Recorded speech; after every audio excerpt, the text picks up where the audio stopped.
Let's talk about the ketogenic diet. Esslinger's, Dr. Robert Esslinger's says he starts with bulletproof coffee. I mean, the diet is just atrocious. But this whole idea, the whole philosophy behind this is interesting to me. Now keep in mind that when you have the word inflammation, that's a medical's terminology for, and actually it's not even just medical, it's just our terminology for acidosis.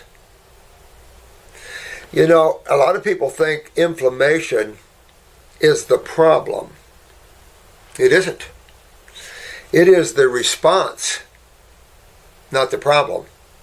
So you have to ask yourself, what's it in response to? And when we go over these ketogenic diets and these acid alkaline, so you get a better perspective of the truth of this, realize the missing link medically is the lymphatic system. And the lymphatic system is the major fluid-based system next to water of the human body there is, not blood. Blood's just a simple chemical delivery system. It must maintain a pH, and that is obvious. And we're going to talk about that. But the ketogenic people think that, again, starvation of the carbohydrates. And this is what's interesting to me, that a lot of these levels of thinking feel that they have to eliminate the carbohydrates, the sugars. The bad thing about that is where you get your energy. And this article is by Mary Buttinger, and she's trying to say in this article that energy called fermentation is like, what? Energy called fermentation? Energy called adenosines. That's all your phosphates. And so, I mean, there is energy at every level, there's no question, but the cells don't get their energy off of fermentation. That's, you could not get energy from fermentation, but we like to keep the fermentation part of the body down because we have oxidation, we have combustion, we have all kinds of things. But fermentation is not an area that, look up in your medical books, you know, and there's nowhere do you see the energy. There is energy released in all chemical processes. Any enzymatic activity, which is everywhere. Remember, an enzyme is a catalyst needed in all chemical reactions. So there's untold enzymes in the universe. They're little catalysts. Like water's the universal solvent. And here she says the prime cause of cancer is the replacement of the respiration of oxygen in normal body cells by fermentation of sugar. What? That doesn't even make sense. You know, the cause of cancer? You know, these people have no clue. When you're dealing with people that have no clue what the word cancer is and what it means, then anything associated with their concept of treatment of that or dealing with that is obviously not true either. You got to go back and realize that cancer isn't a disease that somehow manifests out of nowhere. That's only medical thinking because they can't explain to you what causes it. But life is cause and effect, and this level is a chemical level. So it's cause and effect in chemistry, always. All chemistry is electromagnetic, guys. Yes, we have our electrolytes and we have ionization, and we turn on, so to speak. We ionize atoms. And all that is the sharing of electrons and then the creating of compounds and molecules and things like that on into, you know, your bigger structures and on and on and on. Kind of like you were putting a Lego set together. But the claims here, and then she claims that the goal is to keep you in ketosis. And if you're a diabetic, especially a type 1, you're going to know what ketosis is. Matter of fact, Marcy wanted to sit here with me, but she's been so busy, to tell you, you know, her hospital visits are generally ketosis visits. I had one mother call me once, I think I told you, and she is a young type 1, of course, and she went into ketosis, which is the same thing as acidosis, basically. Ketoacidosis, all basically the same thing. You know, your body can't handle, there's a balance in chemistry, and it's simplistic. When we start getting into more complex structures, that's when we have more problems, in every way, especially when you have an acid-ash element involved in this. But some of these claims in this sort of thing, cancer cells cannot ferment fats, but they can ferment sugar, and they do that really well. What are you talking about in this article? Cancer cells produce extra glucose. Cancer cells don't produce, they demand. Why? If you have no energy, you're going to demand more and more forms of energy. You need energy, you need energy. That's not the problem. If the problem is acidosis, the problem is corrosive acids intracellularly. You got to get to the real cause of what mutates a cell. You can't just out here and hypothesize all this bullcrap. What damages a cell in your body? Well, what two fluids flow around every cell you have, and only two fluids, except for the water, blood and lymph. So if you want to be factual about diseases, then you have to pull back and be factual about chemistry and how the body works, not in some hypothetical theory type of craziness where it's an autoimmune because you can't explain it. And then everybody falls suit right down that line, ketogenic people and everybody else. And you guys don't want to live in that world of ignorance and unawareness, because it gets you nowhere but hurting. That one lady now, and I mean, one, Tom feels like we got hundreds of them. And they just let the medical doctors take them down the road of massive radiation, massive chemotherapy, and then expect us to try to save them at the last minute. And it's like, you got to get awake a little more. You got to decide. Your choice in how you treat your problems determines what your life is going to be like and whether you're still going to be on the planet or not. Pretty bad when you go to a medical doctor and your chances of survival are maybe 6 to 15%. And I'll give them, I think breast cancer is now, with all the things they're doing and everything, up to 20%. But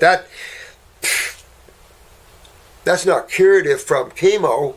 That's none of that. You remember, there's no cure to that sort of issue. You don't cure an acid condition in the body with more acids. And so this is amazing to me. Glucose transporters to enable more sugar to enter their cell membrane. So she doesn't get it off here. They don't produce it, but they accept it through their membrane. Only with what? If you're talking about glucose, what carrier do you need for glucose? Insulin. The fermentation process turns glucose and the amino acid glutamine into sufficient quantities of energy. That's not how the body gets energy, not through fermentation. There's proper digestion. Fermentation takes place when you don't have proper enzymatic action. That's what you don't want. You don't want fermentation and putrefaction in the body. You want proper enzymatic action and oxidation and all this whole process of breakdown and the release of energy through the adenosines. Not through fermentation. That sets you up for alcohol. And to be honest with you, the average person is an alcoholic. This is something we've never talked about, but the average person is very much an alcoholic. When you combine protein and starches, or you put fruits on top of any other food, you're going to become an alcoholic. I told you the story of the man who was arrested in town here for DUI in the morning. He was arrested. And he was an older man going to Home Depot. And his wife, and this was in the newspaper, he had a big bowl of oatmeal for breakfast, and then he wanted watermelon, and then he put a piece of watermelon on top of the oatmeal. That is a huge no-no. Which do you think digests quicker? Watermelon or oatmeal? Of course watermelon. So you want fermentation in the release? That's not energy, baby. That's creating alcohol. There's little bitty spurts of energy released at little levels, but this is not what the body needs. So, I mean, this whole article is just ridiculous, in my opinion. It's just my thoughts and my opinion, right? The old country boy. But not enough to do the big jobs required of normal cells, like pumping blood and giving it. I mean, this article is unreal. And then the diet is simply atrocious. Let me see what else I can read about this. Dr. Ward was considering perhaps the greatest give me a break. Physician emission tomography. Let me see. Cancer by conforming a radioactive. Look at this. Here it is.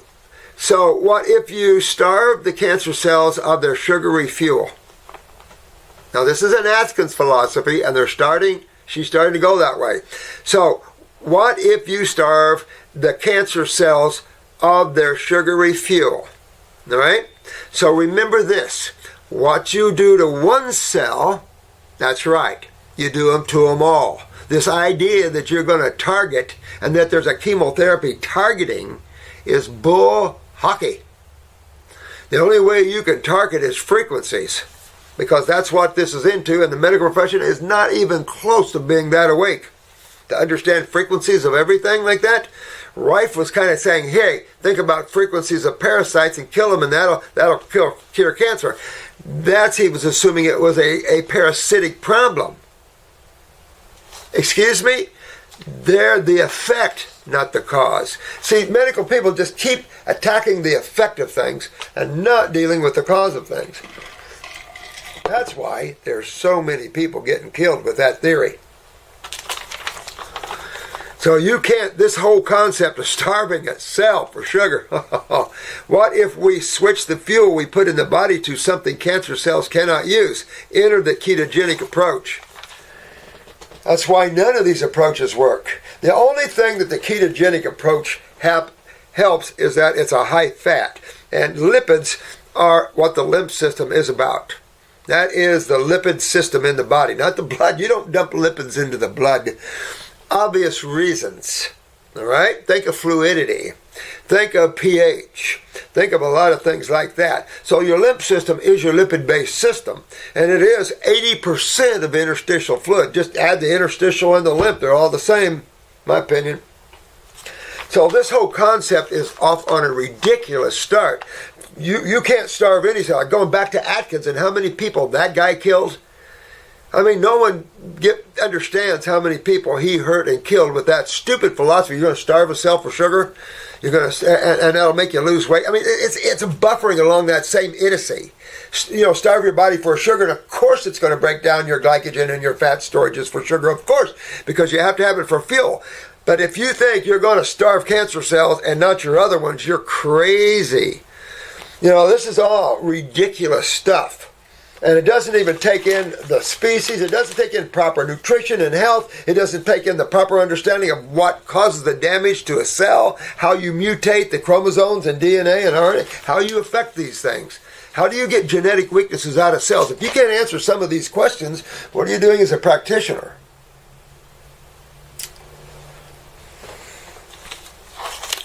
But then again, I'm just a country boy. I don't know. He said cancer is a mitochondria metabolitic disease. Well,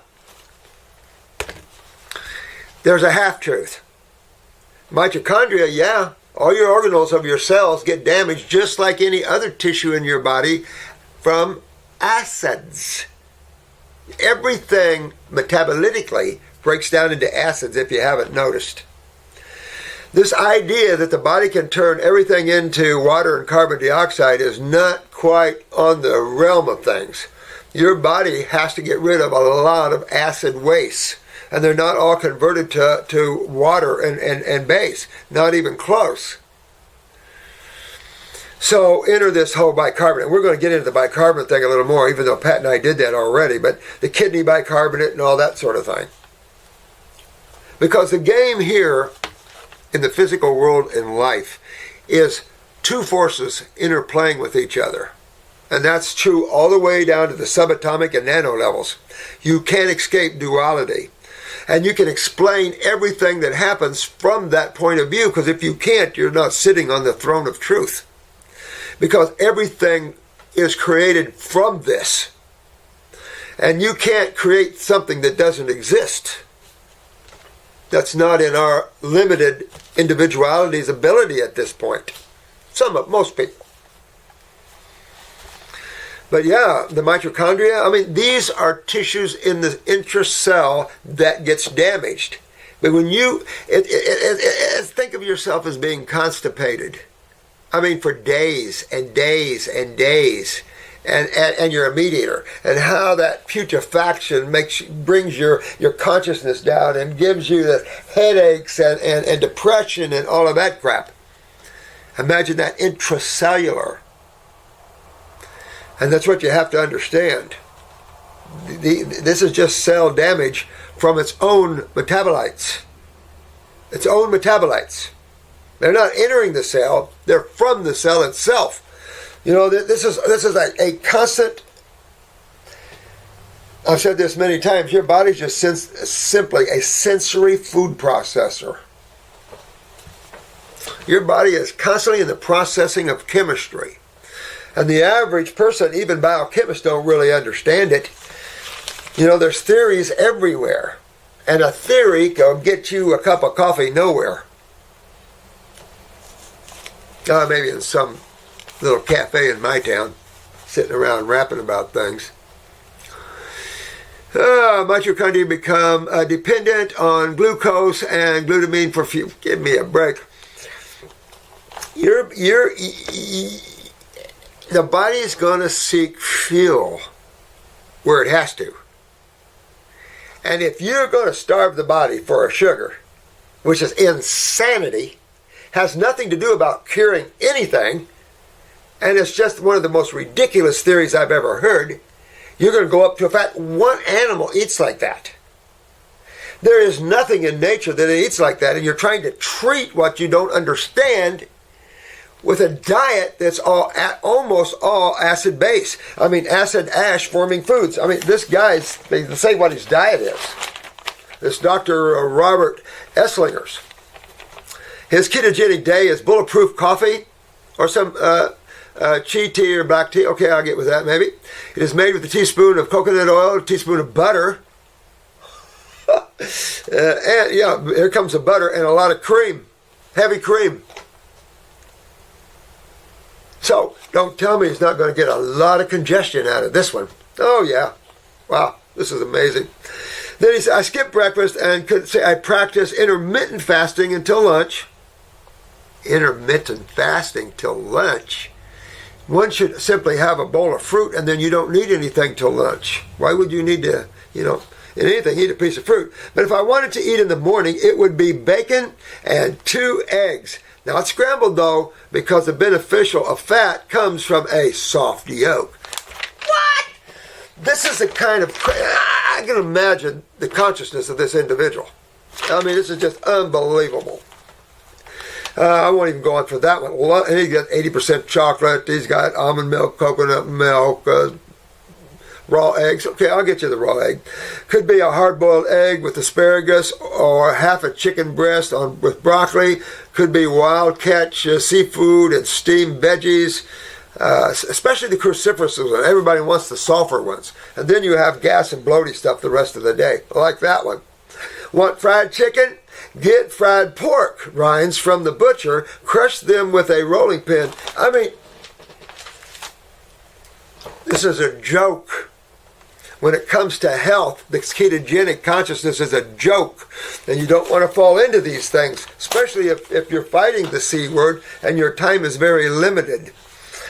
You cannot create ketosis in the human body and maintain it. They want you to maintain a state of ketosis and low blood sugar. What? I mean, this is a type of stupidity that abounds out there, and people are falling into this right and left because they don't understand truth and the simple remedy to their suffering. And I could go on, but it just... Let's see. Protein is also limited because once sugar is gone, cancer cells can access free amino acids from the breakdown of protein and use them as fuel. We just had that discussion. How stupid of a statement that is. Remember the cabin out in the woods? and the snow comes and you can't get out of the cabin because the snow's above the door, and all you can do, your wood is packed up out on your porch. So you got a little bit of wood hanging around the fireplace, and basically I'm going to burn the curtains, the couch. I'm going to burn everything I can. Because the final analysis, if you can't get out, after you burn everything, where are you going? Your walls. You're going to break down the wood walls and burn your wood, that's your structure. And that's what burning amino acid for fuel is burning your structure. And they have the audacity to say that in there? You burn your structure for fuel, you burn amino acid for fuel, you're going to get yourself in major, major trouble. You'll start losing muscle, you're going to break yourself right down. And that is not a pretty picture and not a healthy picture whatsoever. I don't know where these people come from. This was in the Townsend newsletter, I believe. Yeah, it was in the Townsend newsletter. We go through this because they have some good articles at times, but other things are just like ridiculous. You guys want to get real smart and not buy into a lot of this kind of stuff. This is just like insanity kind of stuff. And they call it a metabolitic dysfunction and all that. There's no dysfunction to anything. Life is simply cause and effect.